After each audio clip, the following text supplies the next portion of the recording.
یہ فاعل ہے صف بنانے والے. ہم اللہ کے حضور صف بنانے والے ہیں یا ہم اللہ کے حضور. یہ بالکل وہی بات ہے جو اس سورہ کے شروع میں اللہ تعالیٰ نے ارشاد فرمائی, جہاں سے اس سورہ کا آغاز ہوا. والصافات صفا, قسم ہے صف بنانے والوں کی جو صف بناتے ہیں جس طرح صف بنانے کا حق ہے.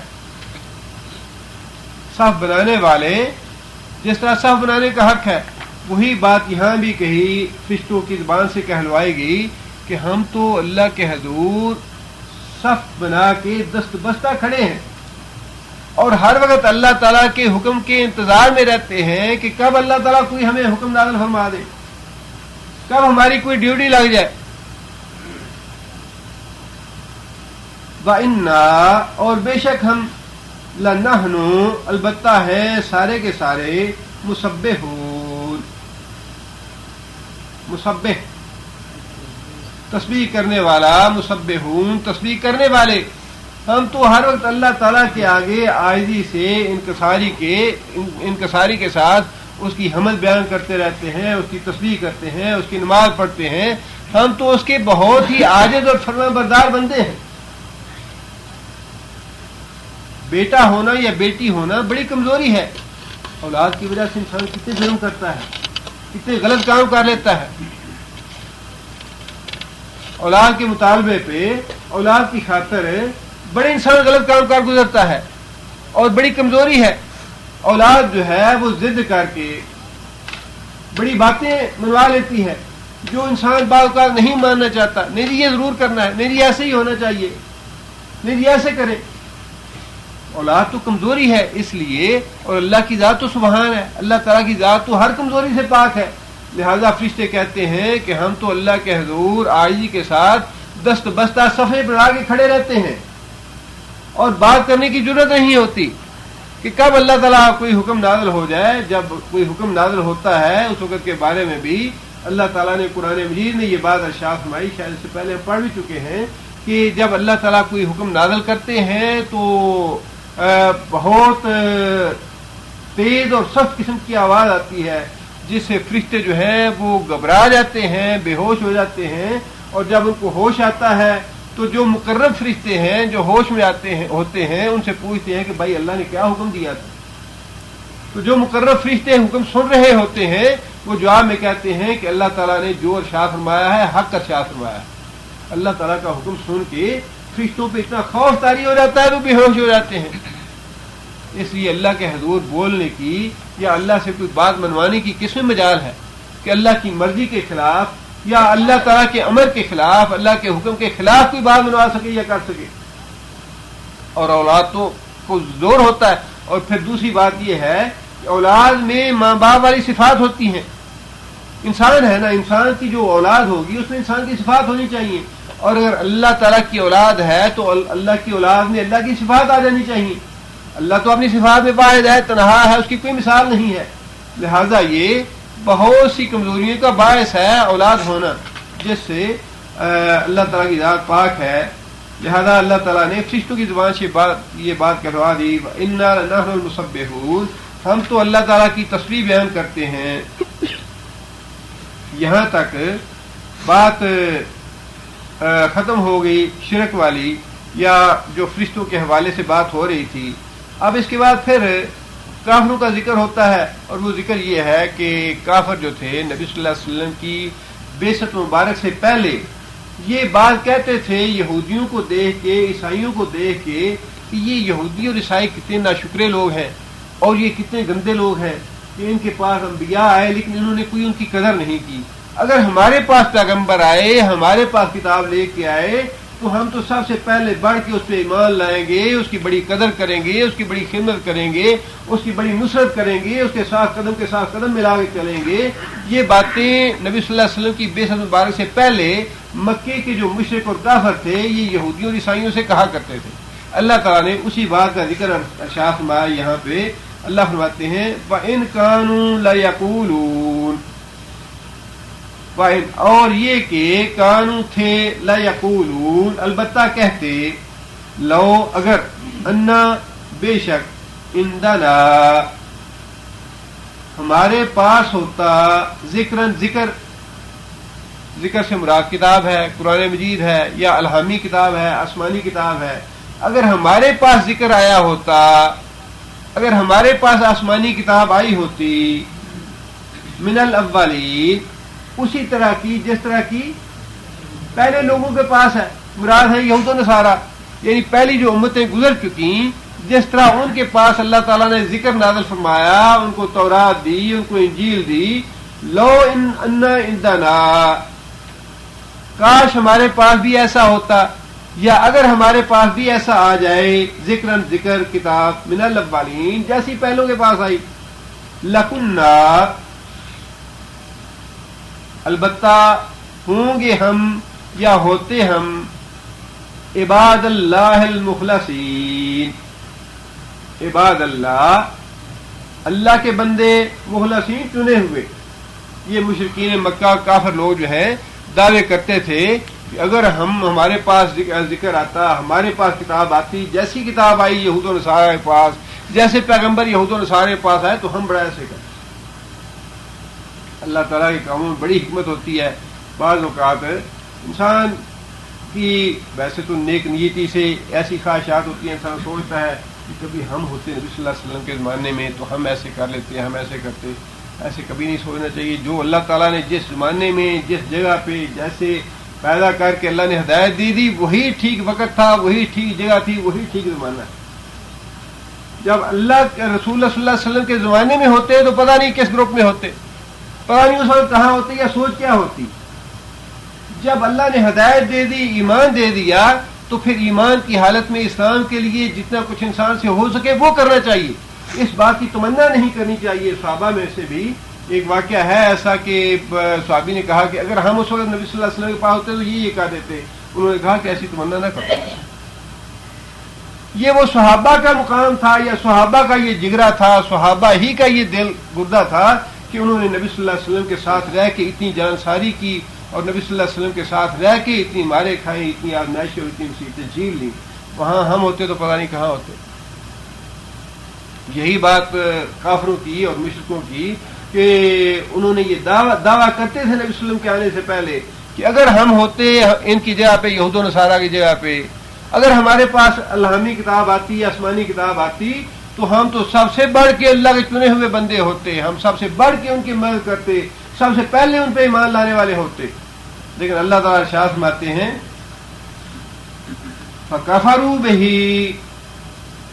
درمیان سے یہ کلمہ چھوڑا ہوا ہے کہ جب وہ تمنا کی انہوں نے تو اللہ نے کہا ٹھیک ہے ہم بھی پھر تمہارا امتحان لیتے ہیں. جب تم خود اپنے آپ کو امتحان میں ڈالنا چاہتے ہو تو ٹھیک ہے تمہارا امتحان لیتے ہیں. اللہ نے نبی بھی بھیج دیا کتاب بھی بھیج دی لیکن جب اللہ نے نبی بھیج دیا کتاب بھیج دی اللہ فرماتے ہیں فَكَفَرُوا بِهِ تو پھر اکثریت جو تھی انہوں نے انکار کر دیا انہوں نے کفر کیا انہوں نے نبی صلی اللہ علیہ وسلم کو نہ مانا ایمان نہیں لائے. فَسَوْفَ يَعْلَمُونَ اب یہ اللہ تعالیٰ کی طرف سے وارننگ ہے کہ جو کفر تم نے کیا نبی صلی اللہ علیہ وسلم کے ساتھ جو نبی صلی اللہ علیہ وسلم کی تکذیب کی تم نے نبی صلی اللہ علیہ وسلم کی بات نہیں مانی فَسَوْفَ يَعْلَمُونَ یہ لوگ ان قریب اس کا انجام جان لیں گے.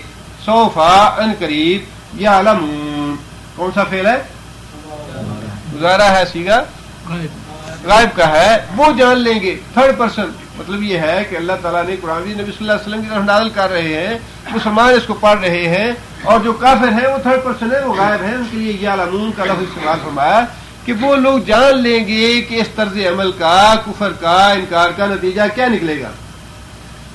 آگے اللہ تعالیٰ نے کافروں کے بارے میں یہ ایک وارننگ دے کے بات کو یہیں پہ ختم کر دیا. آگے اللہ فرماتے ہیں اس بات کا دوسرا جو پہلو ہے کہ ہمارے جو انبیاء اور رسول آئے ان کے معاملے میں ہمارا جو طرز عمل ہے قاعدہ اور کلیہ کیا ہے وہ یہ ہے. اللہ فرماتے ہیں وَلَقَدْ اور البتہ تحقیق سبقت کلماتنا سبقت کون سا فعل ہے ماضی ہے سیگا سبقت کا پہ جزم جو ہے یہ مؤنث کی علامت ہے واحد مؤنث غیر کا صیغہ ہے سبقت. سبقہ کا معنی آگے بڑھنا، دوڑ میں آگے بڑھنا، مسابقہ وغیرہ یہاں پہ اکثر ہوتے ہیں جن میں مقابلہ ہوتا ہے، اور جو آگے بڑھتے ہیں یا ون کرتے ہیں ان کو پرائز وغیرہ ملتے ہیں.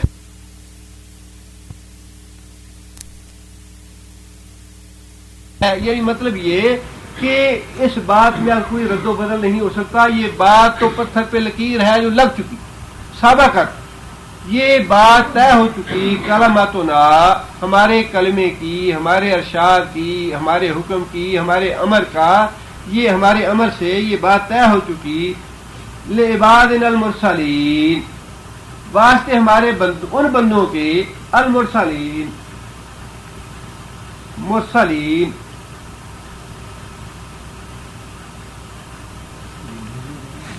جو بھیجے گئے،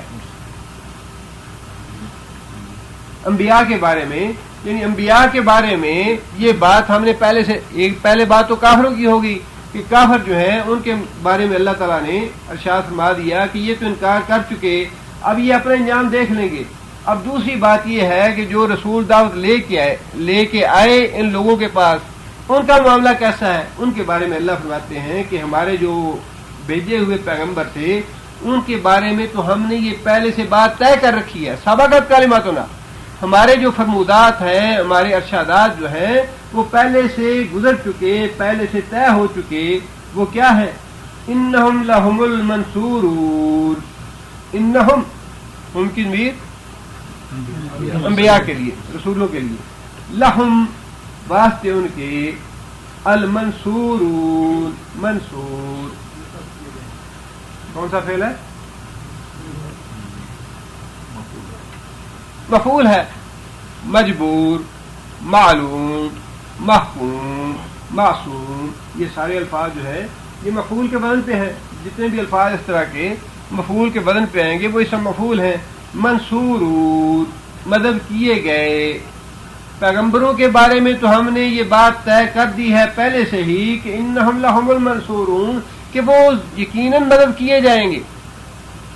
ایسے نہیں ہے کہ ہم ان کو بے یار و مددگار چھوڑ دیں، ایسے نہیں ہے کہ ہم ان کو بے سہارا چھوڑ دیں. ان کی تو مدد کرنا جو ہے یہاں پہ فرض ہو چکا. یہ بات ہم پہلے سے طے کر چکے ہیں کہ پیغمبروں کی تو مدد ہم نے کرنی ہے، وہ ہم پہ لازم ہے. وَإِنَّ جُنْدَنَا لَهُمُ الْغَالِبُونَ. اور یہ دوسری بات اللہ نے فرمائی کہ معاملہ صرف رسولوں کی حد تک نہیں ہے. وَإِنَّ، اور بے شک، جُنْدَنَا، جند فوج، سپاہی، لشکر، جندنا ہمارے لشکر، ہمارے سپاہی، ہماری فوج، لہم الغالبون، لہم واسطے ان کے، غالبون کون سا فعل ہے؟ اسم فاعل ہے، جمع کا صیغہ ہے. وہی غالب ہو کے رہیں گے. یہ دو باتیں اللہ تعالیٰ نے فرما دی کہ یہ دو باتیں تو اس طرح طے ہیں کہ یہ ہم لکھ چکے ہیں لوح محفوظ میں، اس میں کوئی رد و بدل ہو نہیں سکتا. پہلی بات تو یہ کہ ہم نے اپنے رسولوں کی مدد کرنی ہی کرنی ہے، اور دوسری بات یہ طے ہے کہ ہمارا لشکر ہمیشہ غالب رہے گا قیامت تک. جب بھی کبھی اسلام اور کفر کی لڑائی ہوگی، اسلام اور کفر کا تصادم ہوگا، اس میں غلبہ جو ہے اللہ فرماتے ہیں ہمارا لشکر، اللہ کا لشکر، اور وہ مغلوب ہو جائے. اللہ کا لشکر، اللہ فرماتے ہیں کہ یہ دو باتیں جو ہیں یہ تو ہم نے طے کر دی ہیں، ان میں کسی قسم کا رد و بدل نہیں ہو سکتا، اس میں کسی قسم کی کمی نہیں آ سکتی کہ جو ہمارے لشکر ہیں وہی غالب ہوں گے. اللہ کے لشکروں میں اللہ کے رسول بھی شامل ہیں اور رسولوں کے پیروکار بھی شامل ہیں. اور پھر اس کے علاوہ بھی اللہ تعالیٰ اپنے سارے جتنی بھی قوتیں ہیں اللہ تعالیٰ کی غیبی قوتیں، وہ ساری کی ساری اللہ کے لشکر ہیں. ہوا بھی اللہ کا لشکر ہے، سورج بھی اللہ کا لشکر ہے، طوفان بھی اللہ کا لشکر ہے، زلزلے بھی اللہ کے لشکر ہیں، فرشتے بھی اللہ کا لشکر ہیں. جتنے بھی یہ لشکر ہیں اللہ فرماتے ہیں کہ جب اسلام کی اور کفر کی لڑائی ہوتی ہے تو اللہ تعالیٰ اس میں غیر جانبدار نہیں ہے. اللہ ان دونوں فریقوں میں سے ایک فریق کے ساتھ ہے. یہ بات ذہن سے نکال دینی چاہیے کہ معاذ اللہ ثم معاذ اللہ، اللہ تعالیٰ تو بس محض دیکھ رہے ہیں کیا ہو رہا ہے اس دنیا میں، دیکھ نہیں رہے. اللہ تعالیٰ ایک فریق کے ساتھ فریق ہے باقاعدہ. اس لیے تو فرمایا کہ جندنا ہمارا لشکر، اللہ اس لشکر کے ساتھ ہے، اللہ کے لشکر ہے وہ. اور غلبے میں دو تین باتیں شامل ہیں. غلبے سے ہمیشہ سیاسی غلبہ مراد نہیں ہے. غلبے سے ایک بات تو وہی مراد ہے جو پچھلے انبیاء کے واقعات میں ہم نے پڑھی کہ اللہ فرماتے ہیں جب انبیاء آئے انہوں نے دعوت دی قوموں کو، قوموں نے نہ مانا، تکفیر کی پیغمبر کی، تکذیب کی پیغمبر کی. اللہ فرماتے ہیں کہ قوموں کو ہم نے ہلاک کر دیا اور پیغمبروں کو ہم نے بچا لیا. کون غالب رہا؟ جس کو اللہ نے بچا لیا وہ غالب ہے، جو ہلاک ہوا وہ ناکام اور نامراد ہے. دوسری بات یہ کہ وہ انبیاء کرام جو اپنی زندگی میں سیاسی غلبہ نہیں دیکھ سکے، اپنی جد و جہد کے ثمرات نہیں دیکھ سکے، ان کے بارے میں بھی اللہ تعالیٰ نے بار بار یہ بات ارشاد فرمائی کہ ان لوگوں نے جٹلا دیا، وہ خود ہلاک ہوئے. سلام علی یاسین، سلام علی ابراہیم، سلام علی اسماعیل، کہ سلامتی جو ہے وہ ان کے لیے ہے جو اللہ کے دین کے لیے کھڑے ہوئے. تعریف اور توصیف اور ذکر خیر جو ہے ان لوگوں کا باقی رہے گا جو اللہ کے دین کا جھنڈا لے کھڑے ہوں گے، جو اللہ کے دین کے لیے لڑائی کریں گے، جو اللہ کے دین کو غالب کرنے کے لیے جد و جہد اور کوشش کریں گے. اللہ فرماتے ہیں کہ ذکر خیر ان کا باقی رہے گا. باقی جو ہیں وہ نامراد ہیں. رہتی دنیا تک لوگوں کی بھی لعنت ہوگی ان پہ، فرشتوں کی بھی لعنت ہوگی اور اللہ کی بھی لعنت ہوگی ان پہ. جو کافروں کا ساتھ دیں گے، کافروں کے ساتھ مل کے لڑیں گے، یا کافروں کا تحفظ کریں گے، یا کافروں کو پناہ دیں گے، یا کافروں کا ساتھی بنیں گے، اللہ فرماتے ہیں کہ ان پہ رہتی دنیا تک لعنت رہے گی. غالب کون ہوا؟ جس کا ذکر خیر اللہ نے باقی رکھا قیامت تک، جس پہ فرشتے بھی درود بھیجیں گے، جس پہ انسان بھی درود بھیجیں گے، جس پہ اللہ کی رحمتیں بھی ہوں گی. غالب تو وہی ہوا. اور پھر تیسرا وہ غلبہ ہے سیاسی غلبہ جو ہر جد و جہد کرنے والا چاہتا ہے کہ اپنی زندگی میں دیکھے. وہ اللہ تعالیٰ کی مصلحت اور حکمت کے تابع ہے. اللہ تعالیٰ کشمکش جو ہے اس کو چھوڑ نہیں دیں گے، بلکہ یہ ایک تسلسل ہے. جیسا کہ نبی صلی اللہ علیہ وسلم کے زمانے میں بھی جنگوں میں نبی صلی اللہ مسلمانوں کا نقصان بھی ہوا، مسلمان فدائیات بھی ہوئے. تو نبی صلی اللہ علیہ وسلم نے فرمایا کہ بھئی یہ جنگ جو ہے یہ تو ڈول ہوتا ہے، کبھی اس کے ہاتھ میں ہے کبھی ہمارے ہاتھ میں ہے. یہ تسلسل ہے جنگوں کا، تصادم کا. اسلام اور کفر کی لڑائی جو ہے شروع دن سے چلی آ رہی ہے، قیامت تک چلتی رہے گی، لیکن اس کا اینڈ جو ہے وہ اسلام کے غلبے کے ساتھ. اس کا جو اختتام ہے وہ غلبے اس لیے، اور اسی بات پہ مسلمان کا پکا یقین اور ایمان رہنا چاہیے کہ اللہ تعالیٰ نے یہ جو بات ارشاد فرمائی ان جندنا لہم الغالبون. اب دیکھیے نا بظاہر تو کتنا نقصان کر لیا مسلمانوں کا. عراق میں بھی بیٹھا ہے اور افغانستان میں بیٹھا ہے، سب کچھ ہے، لیکن عملاً ہو کیا رہا ہے؟ ٹھیک ہے مجاہدین کا نقصان مسلمانوں کے، اور اللہ دیکھنا چاہتے ہیں کہ میرے لیے جان کون دیتا ہے، کون کتنی قربانی دیتا ہے، لیکن اس کے باوجود پریشان کون ہے؟ راتوں کی نیند کس کی حرام ہے؟ مصیبت پہ کس کی بنی ہوئی ہے؟ جس نے جان دینی ہے وہ جان دے ہی رہا ہے، اسے تو پتا ہے میں نے جان دینی ہی دینی ہے. مصیبت تو اس کو ہے جس کو جان پیاری، جس کو زندگی بڑی پیاری ہے. رات اور دن کی نیندیں تو ان کی حرام ہے، ان کی زندگی پیاری ہے. اس لیے اللہ فرماتے ہیں کہ یہ بات تو ہم طے کر چکے ہیں کہ ان جندنا لہم الغالبون، کہ ہمارا ہی لشکر غالب ہوگا.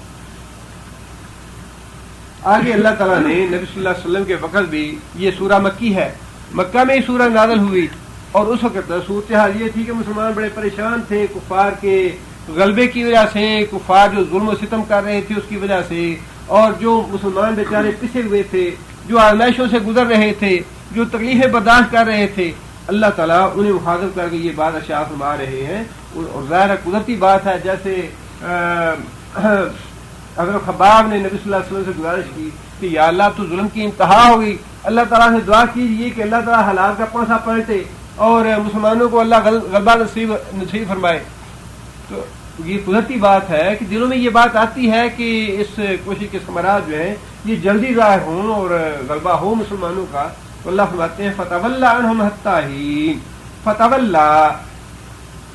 تولا تو منہ موڑ لے، بے پرواہ ہو جا، انہم ان سے، حتی حین ایک وقت تک، ایک مقرر وقت تک کے لیے آپ صبر کریں. یہ کشمکش ہو رہی ہے اس میں اللہ تعالیٰ ساتھ بھی دیں گے اور اپنے لشکر کو غالب بھی کریں گے، لیکن جب تک اللہ کا وقت لکھا ہوا آتا نہیں اس وقت تک آپ لوگ صبر سے کام لیں۔ فَتَوَلَّ عَنْهُمْ، ان سے منہ پھیر لو، ان سے بے روحی کرو، ان سے بے پرواہ ہو جاؤ، حتیٰ ہین، حتیٰ کہ وہ وقت آ جائے جو اللہ کے ہاں لکھا ہوا ہے کہ فلاں وقت میں نے غالب کرنا ہے، اور وہ صرف 13 یا 14 سال کے بعد 15 سال کے بعد جنگ بدر کا موقع آ گیا جب اللہ نے ذلیل کیا کافروں کو اور مشرکوں کو اور مسلمان غالب ہو۔ اور یہ صبر کا معاملہ جو ہے یہ بھی ایک امتحان ہے۔ دل میں بے چینی ہونا یہ علامت ہے ایمان کی، کہ انسان کے دل میں تو یہ تڑپ اور بے چینی رہنی چاہیے کہ ایسے ہونا چاہیے، مسلمانوں کو غلبہ نصیب ہونا چاہیے، اور جس آدمی سے جتنا بن سکے جو کچھ کر سکے اسلام کے غلبے کے لیے کرنا بھی چاہیے، مال ہاتھ سے ہاتھ ڈال کے بیٹھنا نہیں چاہیے۔ یہ نہیں کرنا چاہیے کہ صبر کا مطلب یہ ہے کہ انسان کرے کچھ نہ، صبر کا یہ معنی نہیں ہے۔ صبر کا معنی یہ ہے کہ انسان بے صبرہ ہو کے بے چین ہو کے انسان کا ایمان نہ ڈگمگا جائے۔ صبر کرو اپنے ایمان پہ ڈٹے ہوئے رہتے ہوئے، اپنے ایمان پہ ڈٹے رہو، صبر سے کام لو، لیکن جو کچھ بن سکے وہ ضرور کرو۔ فَتَوَلَّ عَنْهُمْ حَتَّىٰ حِينٍ، ایک مقرر وقت تک کے لیے ان سے بے پرواہ ہو جاؤ۔ وَأَبْصِرْهُمْ، اور دیکھو ان کو، ان کا نتیجہ کیا نکلتا ہے۔ فَسَوْفَ يُبْصِرُونَ، اللہ فرماتے ہیں کہ ان قریب یہ بھی دیکھ لیں گے۔ اللہ تعالیٰ نے مسلمانوں کو بھی یہ حکم دیا، ابصرہم، کہ ذرا تم ان کے دیکھتے رہو کہ ان کے ساتھ ہوتا کیا ہے، میں ان کے ساتھ کرتا کیا ہوں، ان کا انجام کیا ہوتا ہے۔ اور ساتھ ہی یہ بھی فرمایا فسوف یبصرون، ان قریب یہ بھی اپنا انجام دیکھ لیں گے۔ افبعذابنا یستعجلون، اللہ فرماتے ہیں کیا پس بعذابنا، ہمارے عذاب کے لیے یستعجلون، یہ عجلت کرتے ہیں، جلدی مانگتے ہیں۔ نبی صلی اللہ علیہ وسلم سے بار بار یہ بات کہتے تھے، وَيَقُولُونَ مَتَىٰ هَٰذَا الْوَعْدُ إِن كُنتُمْ صَادِقِينَ، اے نبی صلی اللہ علیہ وسلم، یا مسلمانوں اگر تم سچے ہو اپنے وعدے میں کہ اللہ کی پکڑ آنی ہے، اللہ کا عذاب آنا ہے، قیامت آنی ہے، مَتَىٰ هَٰذَا الْوَعْدُ، وہ وعدہ کب پورا ہوگا، وہ عذاب ہم پہ کب آئے گا، وہ سزا کب آئے گی، وہ قیامت کب آئے گی۔ اللہ تعالیٰ نے ان کے اسی غلط اعتراض کی طرف اشارہ کرتے ہوئے یہ بات ارشاد فرمائی، افبعذابنا یستعجلون، کیا یہ ہمارے عذاب کے بارے میں جلدی چاہتے ہیں یا جلدی کا مطالبہ کرتے ہیں۔ اللہ فرماتے ہیں فَإِذَا نَزَلَ، فَإِذَا، پس جب، نزل کون سا فعل ہے، ماضی ہے سیغہ بعد مذکر غائب کا، کیا معنی، جب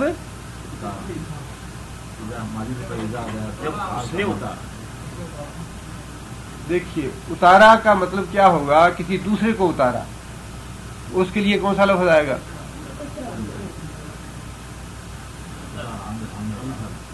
نازلہ، کیا معنی ہوا اس کا، ہاں وہ اترا، وہ نازل ہوا، وہ نازل ہوا یا وہ اترا۔ دوسرے کو اتارنے کے لیے کیا آئے گا، انزلہ، اس نے دوسرے کو اتارا، جس طرح خارجہ یا اخرجہ، خارجہ خود نکلا، اخرجہ دوسرے کو نکالا، نازلہ خود نازل ہوا، انزلہ دوسرے کو نازل کیا یا اتارا۔ اذا نازلہ، جب وہ نازل ہوتا ہے، جب وہ نازل ہوا۔ اب سیاق و سباق سے یہ بتائیے کہ کون نازل ہوا، عذاب، بلکہ یہ اس کے لفظ کے معنی میں، اس کے صیغے میں، اس کے فعل میں یہ معنی چھپا ہوا ہے عذاب کا، کہ اس کا اشارہ جو ہے عذاب کی طرف ہے۔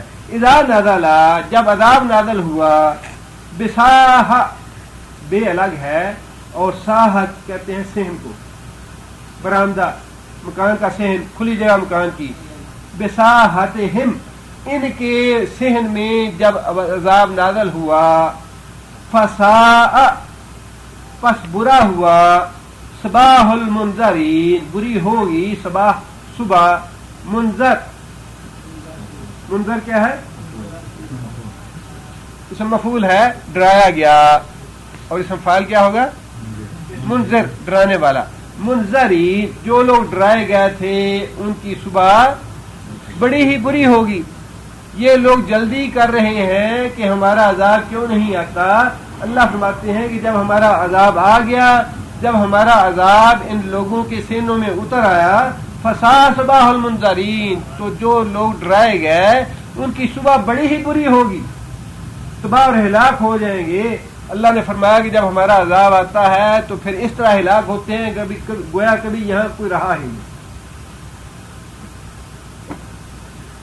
آگے پھر اللہ تعالیٰ نے وہی بات ارشاد فرمائی، وَتَوَلَّ عَنْهُمْ، اے نبی صلی اللہ علیہ وسلم ان سے منہ موڑ لو، ان سے بے پرواہ ہو جاؤ، ان سے اعراض کر لو، حتیٰ حین، ایک وقت تک جس کا علم مجھے ہی ہے کہ میں نے کب ان کو ذلیل و رسوا کرنا ہے، کب ان کو شکست دینی ہے، کب ان کو ہلاک اور برباد کرنا ہے، کب ان کے ملک کو توڑنا ہے، کب ان کو نیست و نابود کرنا ہے، میں یہ خوب جانتا ہوں، اس لیے اس وقت تک تم انتظار کرو۔